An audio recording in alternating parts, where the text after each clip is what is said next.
Eu sou o Dr. Aron Guimarães, oftalmologista, e minha jornada começou na Unesp e me levou por algumas das melhores instituições do país, como a USP em São Paulo e posteriormente a Unicamp aqui em Campinas.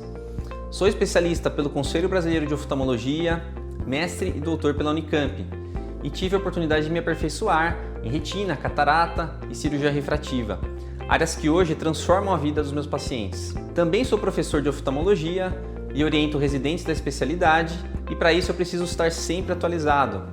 Tive uma experiência recente no hospital número 1 dos Estados Unidos, que é o Bascom Palmer, onde eu pude acompanhar tratamentos que estão chegando aqui no Brasil.